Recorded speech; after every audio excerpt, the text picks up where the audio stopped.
안녕하세요, 찰리브라입니다. 이번 영상에서는 단기적으로 뭐 시세가 올라갔다 또 좀 있으면 떨어질 거예요, 아니면 내려갔다 올라갈 거예요, 이런 거보다는 조금 전체적인 큰 그림을 이제 말씀을 드리려고 하거든요. 그래서 저도 마찬가지지만 성격 자체가 논리적으로 논거가 어느 정도 그러니까 뒷받침되지 않으면 저는 투자를 안 해요.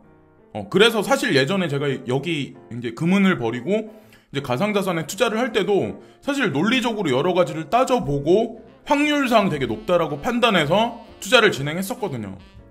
그래서 뭐 단기적으로 이더리움이 오르니까 뭐 알트코인 시장이 붐이 일어날 거야, 이거는 사실 의미가 없다라고 제가 말씀드렸잖아요. 여기서 향후에 올라갔다가 단기적으로 조금 조정이 들어갈 수도 있어요. 근데 진짜 시세 진폭이 나는 향후 장세가 오는 거는 제가 개인적으로 생각하는 거는 얼마 남지 않은 구간에는 분명히 올 거라고 생각을 하거든요. 그래서 이번 영상은 하여튼 뭐 논리적인 근거 여러 가지 것을 이제 보여드리면서 시스템의 개혁이 이제 천천히 다가오고 있다, 이런 걸 이제 말씀드리려고 해요. 자, 그래서 일단은 여기 보시면 라가르드 총재죠. 라가르드 총재가 이제 말씀을 하셨는데, 그 중앙은행 뱅커들이 이제 지금 결정할 거다, 얼마 안 있으면 이제 유로존에서 디지털 커런시를 사용하는 거에 관해서 결정되어지는 시기가 도래하고 있다, 이런 거에 관해서 이제 칼럼이 나왔어요, 더 블록에. 자, 그래서 제가 이제 말씀드리고 싶은 게, 자, ECB에서 왜 디지털 커런시에 관해서, CBDC에 관해서 왜 결정할 시기가 왔냐, 그런 거에 관해서 왜 얘기를 하냐 하면, 자, 이건 ECB에 국한된 얘기는 분명히 아니거든요. FED에도 분명히 국한된 얘기고, 한국은행, 그리고 중국, 일본, 중앙은행도 다 포함된다고 생각해요. 자, 전 세계에서 마이너스 금리 쪽으로 가장 먼저 들어간 데가 ECB예요. SDR 통화바스켓에서 전 세계 순위권에서 두 번째 비율을 차지하고 있는 연합체죠. 유럽 중앙연합이죠. 근데 여기서 보시면 2016년부터 마이너스 체계로 들어가요. 그래서 지금까지 마이너스 체계까지 있어요. 여기서 더 떨굴 데가 어디가 있을까요? 마이너스 금리에서 더 떨굴 데가 없어요. 그래서 이들이 CBDC에 관해서 언급이 나오는 거고, 이미 이 작업은 벌써 오래전서부터 준비됐다고 보시면 돼요. 이게 갑자기 몇 년 전에 튀어나온 게 아니라.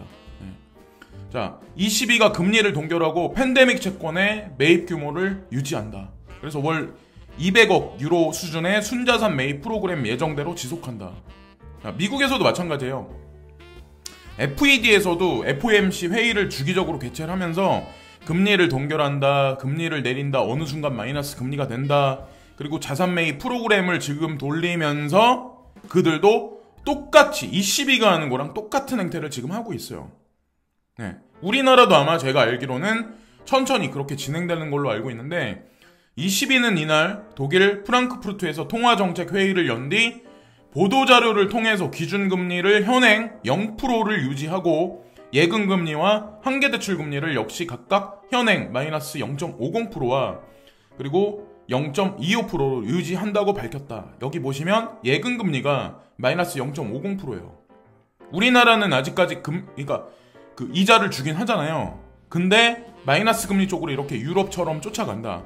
미국도, 그리고 일본은 이미 하고 있고, 다른 나라들도 만약에 마이너스 금리 쪽으로 중앙은행이 이런 식으로 금리를 스탠스를 취한다, 하향한다, 그러면 어떻게 될까요? 어떤 일이 벌어질까요?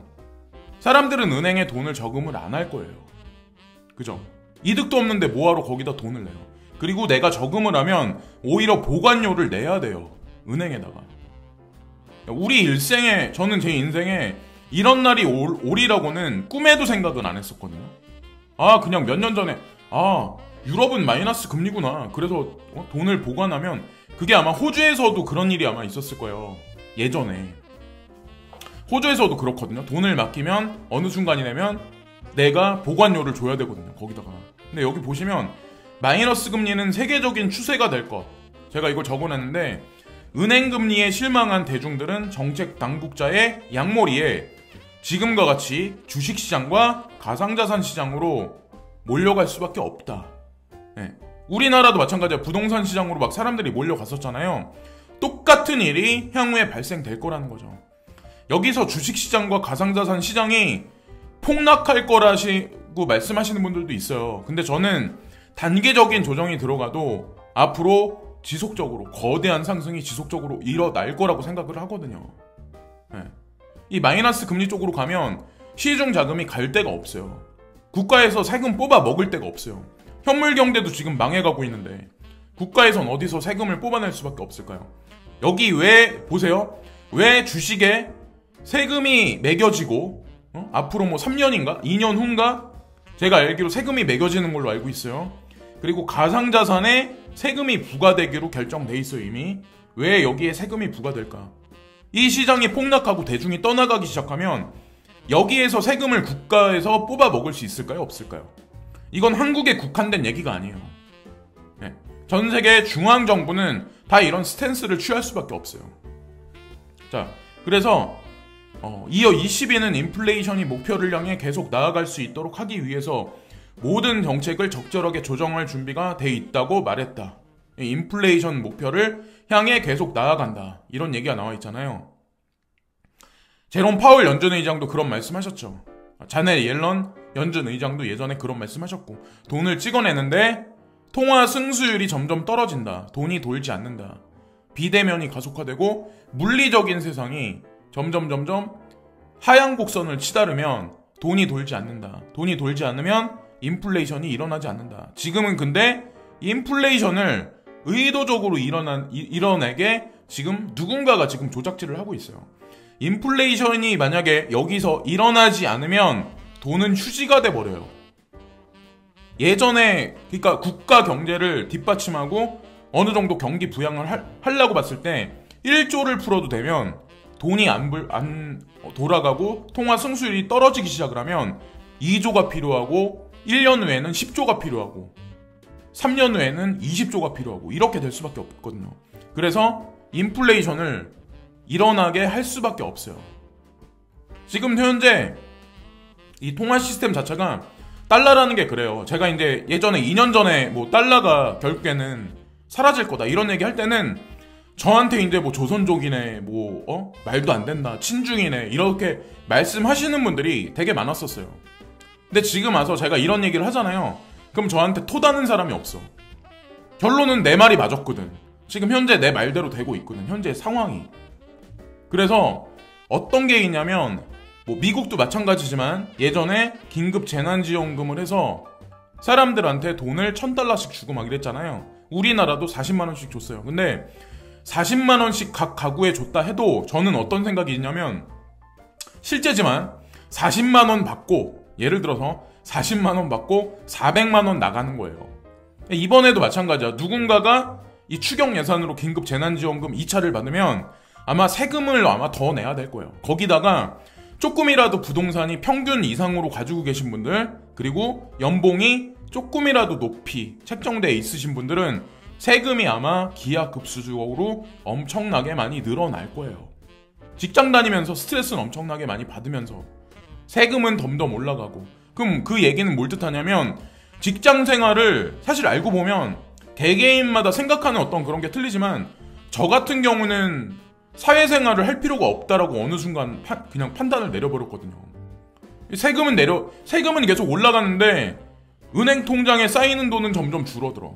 아니 그렇다고 같이 일하는 그 식구들, 같이 일하는 동료들 회식하는데 회식비 안 낼 수 있나요? 그렇잖아요. 그리고 뭐 차비 써야지, 뭐 기름값 써야지, 거기다가 뭐 여기저기 비용 들어가는 게 엄청 많잖아요. 스트레스는 올라가지. 밑에선 치고 올라가지. 위에선 찍어 누르지. 회사는 경영난에 시달리지. 네. 아마 지금 머리 아프신 분들이 제 이 영상을 보시면서 그러신 분들이 아마 엄청나게 많을 거예요. 제가 이 생각을 2016년에 했으니까. 지금은 밥그릇 싸움이 더 치열하니까. 네. 사람들이 그럴 수밖에 없죠. 지금 현재 상황이. 근데 어쨌든 가상자산이 저는 노아의 방주라고 이제 말씀드리는 이유가 다 있는데 어쨌건 말이 잠깐 중간에 밖으로 샜는데 이 긴급재난지원금, 추경예산 편성 여기도 아마 전 세계가 거대한 자금을 들이부을 거예요. 20위도 마찬가지, 미국도 마찬가지. 미국은 더더욱이나 11월에 대선이 있어요. 트럼프와 바이든에 누가 당선될지 알 수 있는 사람은 없어요. 그러나 어쨌든 돈을 엄청나게 때려박아서 풀기 시작을 할 거예요. 연말이 바로 코앞이니까 부양은 해야 될 거 아니에요. 결과를 뽑아내야 되는데. 인플레이션이 지속적으로 올라가는데 진짜 우리 민생 경제에 중추적 역할을 하는 게 뭐냐면 사실 이거예요. 아니 코인은 당연히 그냥 두면 올라갈 수밖에 없어요. 누구나가 다 아는 그냥 지금 현재 상황에서 상식적인 얘기야. 연준이 개입돼 있어요. 그죠? 연준이 개입돼 있죠? DCG 그룹에는 많은 금융 카르텔들이 돈을 투자하고 있어. 또 그들은 채굴 인프라에 엄청난 돈을 지금 투자하고 있어. 당연히 이 시장은 지속적으로 커갈 수밖에 없어요. 저는 걱정 하나도 안 해. 근데 가장 더 중요한 건 뭐냐면 식량 자원의 감소예요. 식량 자원의 감소. 식량 자원의 감소가 인플레이션을 견인할 거라고 이제 저는 생각하거든요. 거기다가 더 나아가서 코로나로 인해서 푸드체인이 파괴되고 있어요. 무슨 의미냐면 태풍이 오고 그리고 폭우가 와요. 폭우가 오지 말아야 할 때 폭우가 오는 거예요. 그리고 가뭄이 들지 말아야 할 때 가뭄이 오는 거예요. 그리고 폭염. 자, 미국에서 콜로라도 덴버에서 폭염이 있었죠. 폭염이 있다가 갑자기 겨울로 들어갔어요. 다음날 아침에 딱 일어나서 파카 입고 출근해야 되는 그런 현상이 발생이 되는 거예요. 이게 빈번하게 일어나서 가상이변이 일상화되면 결국 전 세계 식량 자원이 감소할 수밖에 없어요. 이건 단기적인 걸 말씀드리는 게 아니에요. 인플레이션은 올라갈 수밖에 없어요. 수요와 공급 차원이 있는데 인구수가 갑자기 전쟁이 나서 극도로 줄지 않는 한 사람은 어차피 먹어야 돼. 먹어야 살 수밖에 없어요. 근데 만약에 쌀 생산량, 특히나 밀 생산량이 옥수수 생산량, 콩 수확량도 지속적으로 줄어들면 어떤 현상이 발생될까요? 자, 미국 산불. 이게 왜 발생되는지 아시죠? 가뭄이에요, 결국에는. 근데 이 가뭄 현상이 호주에도 되게 짙어져요. 유럽에도 마찬가지고. 네. 올해는 그냥 어느 정도 이 식량 자원이 어느 정도 이제 유지가 되지만 향후 앞으로 5년에서 10년을 보면 내가 돈이 있어도 아마 이 인플레이션에서 살아남기가 점점 어려운 시대로 저는 가고 있다고 저는 생각을 하거든요. 거기다가 이런 식물뿐만 아니라 이런 것들, 광우병, 조류독감, 돼지 콜레라, 이 생산 농가들 있죠. 저는 이런 농장을 하시는 분들, 이런 뭐 농가를 하시는 분들 아는 분들이 없어요. 근데 제가 그냥 그런 생각을 해봤거든요. 광우병이 빈번해진다, 조류독감이 빈번해진다, 돼지 콜레라가 빈번해진다. 그럼 여기에 관련돼 있는 일을 하시는 분들 있죠. 이 사업을 유지할 필요가 있을까요? 필요성이 있을까요? 생산을 하고 소비가 스테이블하게 이루어져야 되는데 이게 생산하기도 쉽지 않은데 소비도 광우병이다 이러면 사람들이 먹지 않아요. 조류독감도 마찬가지고. 그럼 결국에 이 생산 농가들이 포기를 할 수밖에 없어요. 그러면 이 푸드체인 인프라도 깨져버리는 거예요. 크래시되는 거예요. 그럼 어떻게 될까요? 결국 생산량이 여기서도 마찬가지로 줄어들 수밖에 없어요. 이건 곧 뜻하는 건 뭐냐? 돈을 찍어내는데 세력들은 인플레이션을 유발하기를 바래요. 사실은. 왜? 그냥 이 상태에서 그러니까 연준에서도 그런 얘기를 했었잖아요. 제롬 파월 연준 의장이 2%를 유지해야 된다. 2% 이상도 보고 있다. 그래서 돈을 지속적으로 풀 거다라는 얘기를 했었잖아요. 그죠? 인플레이션이 안 일어나면 결국엔 이게 휴지밖에 안 되거든요. 그래서 어느 정도 유지는 할 수 있어. 당분간. 근데 시스템의 파괴는 얼마 남지 않았다고 저는 생각을 하거든요. 지금 그래서 돈을 풀면서 이 멈추지 않는 급행 열차는 부딪히기 위해서 지금도 멈추지도 못하고 여기서 달려갈 수밖에 없는 존재예요. ECB도 마찬가지고 연준도 그렇고 지속적으로 뭐 채권에 매입을 한다든가 여러 양적 완화를 지속적으로 하는 거를 멈출 수가 없다니까요. 이 멈추는 단계는 그들이 CBDC, 가상자산 이 시스템 있잖아요. 이걸 어느 정도 완성됐다고 생각했을 때 교묘하게 사람들이 눈치 못하게 체인지를 분명히 할 거예요. 지금 우리 대중들은 두려워해. 여기서 이게 가상자산이 폭락할까봐 두려워해. 왜? 우리는 가격을 보니까. 세력들은 시스템 개혁을 보고 이대로 로드맵대로 움직이는 거고 우리는 가격을 보고 불안에 떨고 있는 거예요. 리플코인이 얼마 갔네. 이더리움이 뭐 얼마 갔다 얼마 떨어졌네. 나 그때 팔았으면 뭐 예를 들어서 50 몇만 원에 팔았으면은 내 이득이 얼만데 계좌 보면서 이제 그것만 생각을 하는 거예요. 근데 이 사람들이 시스템 개혁을 하는 걸 먼저 보는 게 더 우선이라고 생각을 해요. 그래야 여기서 지금 단기적으로 올라서 폭락을 한다고 하더라도 거기서 우리가 매수할 수 있는 논리적인 근거가 생기는 거예요. 자, 허친슨 센터에 둥지를 튼 전직 고위 FED 인사. 연방준비은행이죠, FED가. 근데 왜 허친슨 센터에 전직 고위 FED 인사들이 왜 여기 들어가서 왜 연구를 하고 있을까요? 허친슨 센터 특별연구원 벤 버냉키 2006년부터 2014년까지 연방준비은행의 의장이셨다. 그리고 제널 옐런, 그러니까 단발머리 그분 계셨죠? 이 의장님도 2014년부터 18년, 지금 현재는 제롬 파월 연준 의장, 지금 18년부터 지금 현재까지 계속 계시죠. 근데 이분들이 다 마찬가지로 허친슨 센터 연구원이에요. 거기다가 전 부의장, 이분 브루킹스 연구소, 금융안정정책연구소장, 10년부터 17년까지 7년간 있었던 넬리 량이라는 분도 브루킹스 연구소 선임 연구원이에요. 그 중심에는 허친슨이 있어요. 글렌 허친슨이. 제가 이거를 오늘도 말씀드리는데 중요하기 때문에 확실한 논거를 들기 위해서 말씀을 드리는 거예요. 미국 통화감독청의 코인베이스 출신의 브라이언 브룩스 최고 운영 책임자로 지명됐다. 가상자산 거래소의 이 사람이 이제 법률안에 관해서는 최고 책임자거든요. 코인베이스에 근무하실 때는. 근데 이분이 어떻게 여기 들어갔을까요? 미국 통화감독청에. 네. 어떻게 들어갔을까요? 이거 보세요. 미국 통화감독청의 부청장 미연준 나우서비스의 블록체인 활용해야. 이런 말이 나오기 시작을 해요. 이게 7월 30일이고 이분이 여기에 들어갔었을 때가, 미국 통화감독청에 들어갔었을 때가 3월 달이에요. 딱 4개월 지났어요. 그러면 대충 향후에 미국 통화감독청에서 어떤 식으로 정부 정책을 필지를 우리가 어느 정도 읽을 수 있다고 생각을 하거든요.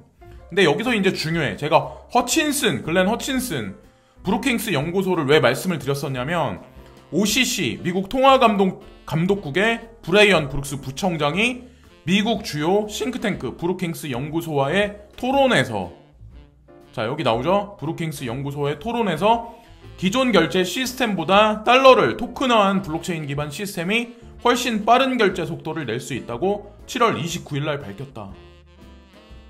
그래서 미국 내 은행 암호화폐 커스터디 서비스를 허용한 바 있다. 여기서도 브루킹스 연구소가 나와요. 미국 통화감독국하고 무슨 회의를 할까요? 과연. 또 중간에 연준이 또 개입이 돼 있죠. 다 아시겠지만. 그래서 브룩스 부청장이 규제 당국의 노력과 관련한 최신 사례로 미 연준의 FED 나우 서비스를 언급을 했다. FED 나우는 미 연준이 실시간 총액 결제 방식으로 소액 결제 시스템을 선진화하겠다는 목표를 담은 서비스다. 전통 결제 방식은 장부상의 거래와 실제 거래 간의 시간 괴리가 발생해 신용 리스크 가능성이 꾸준히 제기된 바 있다. 연준은 이 서비스를, 자 여기서 연도수를 잘 보세요. 이 서비스를 2023년과 2024년까지 고도화를 위해 기존 신용 리스크를 제거하겠다는 뜻을 지난해부터 밝혀왔다. 자, 멀지 않았어요. 이 정도까지 가면 아마 지금 가상자산 우리가 망설이는 가격대 있죠? 그거는 앞으로 못 봐요. 네, 이때까지가 가면. 지금 2020년이잖아요. 3년에서 4년 남았어요. 그럼 이때 급상승하냐? 그건 아니라는 거죠. 네. 계속해서 올라갈 거라는 거죠. 자, 디지털 커런시 그룹의 이사 중에 한 명이 글렌 허친슨이다. 자, 최고 이사 중에 한 명이 글렌 허친슨이다. 자, 그리고 글렌 허친슨이 허친슨 연구소를 통해서 FED와 관여가 되어 있다. 그리고 여기 OCC, 미국 금융감독청하고도 사실은 대담을 나눈다는 의미는 사실 허친슨 연구소에서 저는 의견이 다 들어간다고 생각을 하거든요. 그래서 FED도 마찬가지로 그 의견에 관해서 어느 정도 허용을 하고 있고, OCC도 관여가 되어 있다. 이 OCC는 코인베이스와 관여가 되어 있다. DCG 그룹이 코인베이스와 관여가 되어 있고, DCG 그룹이 그레이스케일 자산운용사와 관여가 되어 있다. 뭐 이런 여러 가지 퍼즐들을 맞춰보면 뻔하게 정답은 이미 나와 있는 거예요. 우리가 지금 단지 망설이는 이유는 내 눈앞에 까딱까딱거리는 숫자 몇 개 갖다 불안해하는 거예요. 어차피 정답은 나와 있어도 우리는 당장 내 계좌에 돈이 100만 원이 오가는 거에 집중할 수밖에 없어요. 저는 이해해요. 저도 마찬가지니까. 저도 사람이니까. 그러나 거기 그것만 보시면 눈에 안 그러니까 봐야 되는데 보지 못하는 것들이 되게 많다고 생각하거든요. 그래서 브라이언 브룩스 이분이 오늘 아침에 새벽에 이제 뭐라고 말씀하셨냐면, 핀테크 펌들이 여기 보시면 뱅킹 시스템에 앞으로 혁신을 가져다 줄 거다. 그러나 그들은 지금보다 더 안정적이고 공정해야 되고 효율적이어야 된다. 그리고 이게 규제가 된다면이라는 마지막 맞춤표가 찍어져요. 규정된다면이라는데 이거를 그냥 한국적 표현으로 하면 규제가 된다면 적극 수용될 거다. 이 사람이 미국 통화감독청에 들어가서 이런 얘기를 왜 할까요? 규제 안에 관해서 지금 프로세싱을 지금 현재 긍정적으로 하고 있는 거예요. 여기 사진에 나와 있는 것 같이 미국 연준이 있다면, 미국이 정부가 있다면 여기 보세요. 페이팔이 있고 스퀘어가 있고, 요런 것들, 플레이드 같은 거, 요런 것들 은행 시스템하고 엮여서 앞으로 핀테크, 블록체인 업계는 움직일 거다. 우회적으로 암시를 주는 거죠. 여기서 이제 눈치를 채야 돼요. 그리고 제가 마나코인에 관해서 언급을 지속적으로 요 근래 들었는데, 어쨌든 100원 밑에 지속적으로 매입을 해서 저는 나쁘지 않다라고 이제 말씀을 드렸었고, 베리 실버트가 이제 직접 얘기를 언급을 하고 있어요. 새롭게 이제 투자를 진행하고 있는 디센트럴 랜드에서 이 얼마 전에 여기 보시면 디센트럴 게임즈가 있는데, 이거는 디센트럴 랜드 안에서 카지노 게임을 할 수 있는 거예요. 블랙잭. 그래서 그런 얘기를 하죠. 농담 삼아 그런 얘기를 하죠. 마나코인을 거기서 블랙잭에 너무 베팅하지 마라. 이런 식으로 그런 얘기를 지금 하고 있는데, 어쨌든 저는 좋게 봐요. 뭐 그레이스케 자산운용사에 있는 포트도 마찬가지고, 제가 생각하는 VR 관련해서 뭐 NFT 코인하고 관련해서 다른 코인들도 뭐 람다라든가 여러 가지 뭐 좋은 코인들이 있겠지만, 저는 사실 이 코인을 되게 좋게 보거든요. 오래되기도 했고, 그리고 빵빵한 세력들이 뭐 뒤에서 밀고 있으니까 당연히 뭐 좋게 긍정적으로 흘러갈 수밖에 없다라고 생각하고, 이더리움 클래식 랩스가 어저께는 체인얼시스하고 파트너십을 맺는다 그런 얘기가 나왔는데, 오늘 같은 경우는 스토지, 여기 보시죠. 스토지 랩스랑 파트너십 관계를 맺는다 이런 얘기가 나와요. 사람들은 그럴 거예요. 해킹 사태나 빨리 해결해라, 가격 올리게, 이런 얘기들을 되게 많이 해요. 근데 제가 누누이 말씀드리잖아요. 세력들은 대중들이 직접적으로 볼 수 있게 직관적으로 시그널을 절대로 주지 않는다. 오히려 반대적인 성향의 뉴스들을 많이 던진다. 그렇게 그냥 해석하시면 돼요. 이들이 과연 뒷구녕에서 뭘 궁리하고 있을까요? 체인얼시스하고 파트너십 관계를 왜 맺었는지, 그리고 스토지 랩스하고 무슨 꿍꿍이를 벌이는지, 그것도 한번 보시면 아마 아실 거라고 생각하고, 여기 파운더리죠. 얼마 전에 이제 DCG에서 여기다 이제 뭐 100만 달러를 투자를 했었다 이런 얘기가 나오는데, 파운더리가 이제 오늘 한 번 더 이제 말씀드리려고 하는데, 파운더리가 비트메인하고 콜라보레이팅해서 사업을 진행시키고 있다 이런 얘기의 칼럼이 여기 보면 비트메인닷컴에 나왔어요. 아마 아시겠지만 파운더리는 DCG에서 얼마 전에 돈을 투자했고, 파운더리는 채굴 산업하고 스테이킹 서비스하고 직접적으로 관련돼 있고, 그리고 북미에서 채굴 서비스가 가장 큰 어떤 그런 거에 중간 브리징 역할을 해주는 업체라고 보시면 돼요. 근데 무슨 얘기냐면, 비트메인이 파운더리하고 파트너십 관계를 맺었다. 근데 비트메인은 파운더리와 협력하여서 전통적인 자본을 새로운 디지털 시대로 이끌고 있습니다. 여기서 이걸 보셔야 돼요. 전통적인 자본을 새로운 디지털 시대로 이끌고 있다. 이 전통적인 자본이 과연 뭘까요? 전통적인 자본. 자, 그래서 읽어보면 알 수 있는데, 자, 안정적이고 확장 가능한 방식으로 자금 조달 격차를 해결한 초기 개척자 중 하나는 디지털 통화 그룹의 자회사인 파운더리입니다. 2019년 창립 이래 파운더리는 북미에서 가장 큰 비트코인 채굴 업체 중 하나로 부상을 했습니다. 또한 장비 파이낸싱에서 수천만 달러를 다른 채굴 조직으로 확장했으며, 올해 북미에서 제공되는 비트코인 채굴의 거의 절반을 조달하는 데 도움이 되었습니다. 비트메인은 많은 대규모 고객을 위해 채굴 장비에 자금을 조달하는 데 필요한 자본을 제공한 파운더리와 얼마 동안 협력해 왔습니다. 금융에 대한 이러한 중요한 접근은 광산 산업의 진입 및 성장에 대한 장벽을 허물 뿐만 아니라 전체 광산 생태계를 강화합니다. 채굴 산업이 망할까요? 과연 셰일가스 업계는 과연 그 많은 잉여 에너지를 어디로 돌릴 수밖에 없을까요? 국가는 어디서 세금을 뽑아낼 수밖에 없을까요? 테슬라에서 지금도 이제 좋은 전기 자동차를 계속 뽑아놨는데 연료 효율이 올라가고 그게 전 세계로 퍼지고 전기 자동차가 그게 보편화되고 효율이 올라가면 화석연료의 쓰임새가 줄어들 수밖에 없어요. 그럼 그 산업이 갑자기 없어져 버리면 그 공백을 어떤 산업은 메꿔야 돼요. 그죠? 그게 전 세계 산업에 차지하는 비중이 그렇게 과히 작지가 않아요. 아무리 화석연료 사용으로 인해서 지구가 온난화가 뭐 그게 치달한다 이런 얘기가 있긴 하지만 그게 중요한 게 아니라 전 세계 정부가 어느 정도 유지를 하려면 세금을 얻어 먹을 때가 있어야 돼요. 세금을 뜯어 갈 때가 있어야 돼요. 저는 그게 채굴이라고 생각을 하거든요. 왜 DCG에서 많은 돈을 파운더리를 통해서 북미 채굴 산업의 채굴 광산에 돈을 투자를 했었을까요? 파운더리의 CEO 마이크 콜라웨어가 말했습니다. 비트메인과의 파트너십을 통해서 북미 전역에 많은 광산 기업이 성장을 실현하는 데 필요한 광산 장비를 조달하는 데 도움을 준 것을 자랑스럽게 생각을 합니다. 이게 단지 일시적인 건 아니라는 거죠. 자, 여기 보세요. 부분적으로 저렴하고 풍부한 재생에너지로 인해 북미는 비트코인 채굴의 진원지이자 안트마이너에서 가장 빠르게 성장하는 시장 중 하나가 되고 있습니다. 자, 비트메인과 이 파운더리와의 관계. DCG는 과연 어떤 생각으로 여기 비트메인하고 파트너십 관계를 맺을까요?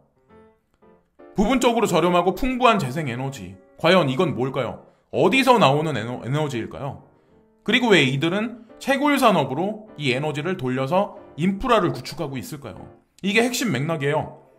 비트메인은 성장하는 이 기회의 일부가 된 것을 진심으로 기쁘게 생각하며 파운더리와 같은 파트너와 협력하여 고객이 비즈니스를 확장할 때 지원하기 위해 최선을 다하고 있습니다.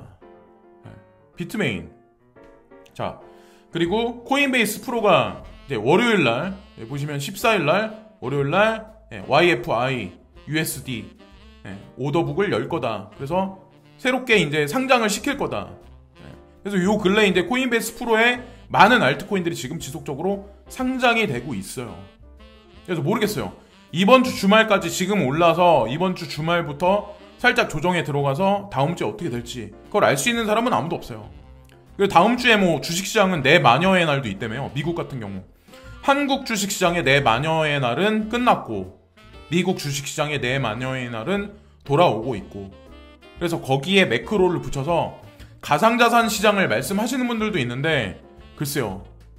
코에 걸면 코걸이 아닐까요? 근데 그런 분석들이 그리고 그레이스케일 자산운용사의 오늘자 포트폴리오를 보시면 그나마 약간이라도 상승했지만 예전 한 1, 2주 전에 비해서는 사실 많이 하락을 했어요. 어떤 코인은 뭐 40% 하락한 것도 있고 뭐 30%부터 20% 하락한 것도 있고 많이 하락을 했어요. 비트코인부터 뭐 캐시, 이더리움 클래식, 이더리움, 호라이젠, 라이트코인, 스텔라루멘, XRP, G캐시. 자, 제가 여기 나와 있는 거 나쁘지 않다고 말씀드린 거는 그레이스케일 자산운용사에 들어있기도 하고 그리고 각계 개별적으로 제가 분석을 다 해서 나쁘지 않다라고 판단해서 말씀을 드렸던 거고 중요한 건 뭐냐면 그레이스케일은 확신이 있고 찰리 브라운도 확신이 있는데 제 채널을 보시는 구독자님 중에 확신이 없으신 분들도 있어요. 왜? 남이 말하는 거니까. 근데 제가 어저께도 말씀드렸지만 확신 없는 투자는 안 하는 게 정답이라니까요. 불안한 상태에서 벌벌 떨면서 내가 큰 돈을 여기다가 뭐하러 넣어요. 차라리 없어져도 된다 생각하는 돈이 있죠. 차라리 500만원? 뭐 어떤 사람은 1000만원, 어떤 사람은 100만원? 부담 없는 선에서 그냥 투자하시는 게 저는 정답이라고 생각해요. 확신 없으신 분들은. 특히나 대출하신 분들은 지금 사실은 승부를 던진 거예요. 대단한 승부를 던진 거예요. 저는 근데 뭐 제가 이제 표면적으로 말씀드리는 거는 반대를 한다고 말씀드리지만 중장기적으로 되게 좋다고 생각하기 때문에 그건 각자의 판단이라고 생각해요. 그러니까 무리한 승부수는 되게 안 좋다는 거죠. 그리고 특히나 지금 같은 때 트레이딩에서 불나방 역할 하시는 분들이 있어요. 내 코인이 1% 올라, 2%가 올라, 어떤 건 마이너스야. 그럼 그거를 손절을 해버려. 그럼 수수료 나가죠. 수수료 나가요. 그리고 불나방 같이 막 급등하는 알트코인에 몸을 담궈요. 그럼 거기서 내가 수익을 거치냐? 그게 아니거든. 불나방이 뭐예요? 불이 나는 방향을 향해서 불나방이 전진해. 그럼 날개만 타버려요. 그래서 땅바닥에 떨어져서 결국에 죽을 수밖에 없어요. 시드만 계속 까지는 거야. 제가 왜 여기에 나와 있는 포트폴리오를 말씀드렸는지 다 각자 곰곰이 한번 생각들을 해보시고, 자, 코에 걸면 코골이다. 제가 그런 말씀 드리는 이유가 다우존스, 나스닥, S&P 500 지수는 지금 지속적으로 계속해서 하락을 해요. 제가 어저께 방송에서 말씀드렸죠. 만약에 이 지속적인 하락 장세가 지속적으로 다음 17일 연준 회의 전까지 있으면 연준 회의에서 분명히 뭔가 스탠스를 취할 거다. 그래서 주식시장이 다시 한번 상승을 할 거다 라고 말씀을 드린 적이 아마 있을 거예요. 그 포인트도 가만히 자세히 보시면 도움이 되실 거라고 생각을 하고, 자, 저도 마찬가지야. 어떤 분이 쓰신 블로그를 보고 어떤 분이 만든 유튜버를 보고 외국이 됐든 트위터를 보고 저는 방향을 검색을 해요. 그 다음에 제가 맞다고 판단하면 그냥 저 같은 경우는 그냥 직진하는 스타일이에요. 저는 망설이지 않아요. 사람에 대해서 마찬가지야. 내가 맞다라고 이 사람 괜찮다고 판단하면 저는 끝까지 믿어요. 제가 사실 뒤통수를 맞는 한이 있어도 성향 자체가 그래요. 원래. 네. 그러면은 실패할 확률도 높은데 저는 행동해야 될 때는 행동해야 된다고 생각을 하거든요. 다만 내가 돌다리를 건너기 전에 저는 돌다리를 10번 두들기는 게 아니라 저는 30번 이상 두들겨요. 지금도 마찬가지야. 올라가니까 지금 매수하시는 분들이 아마 있을 거예요. 욕심을 내셔서. 근데 항상 마찬가지야. 욕심을 버리셔야 돼요. 잉여 자금은 특히나 지금 같은 때는 풀베팅을 하기보다, 상승장에 풀베팅을 하기보다 어느 정도의 자금은 뒷구녕에 빼두시는 것도 분명히 필요해요. 혹시나 모르니까. 제가 한 번의 하락은 더 크게 올 수도 있다고 제가 말씀을 드렸잖아요. 여기서 그냥 슬금슬금 이렇게 횡보하다가 올라가 버리면 그만이에요. 그리고 그 잉여 자금은 쓸 날이 분명히 다가오게 돼 있어요. 이게 가상자산 시장에 계속 계시다 보면 그런 걸 느끼실 때가 있어요. 끝으로 말씀드릴 거는 우리가 지금 나아가는 방향이 이쪽으로 갈까 왼쪽으로 갈까 고민을 하고 있지만 사실은 이미 제가 말씀드렸다시피 정답은 나와 있는 거예요. 세력들은 숫자로 까딱까딱 거리면서 대중 심리를 불안하게 만들 뿐이지 어차피 정답은 나와 있다. 예, 이것을 말씀드리면서 이번 영상은 마치겠습니다. 오늘도 즐거운 하루를 되시고요. 예, 즐거운 하루 되세요. 그리고 지금까지 시청해주신 모든 분들께 진심으로 항상 감사를 드리고요. 마지막으로 구독과 좋아요 눌러주신다면 진심으로 다시 한번 감사드리겠습니다. 감사합니다.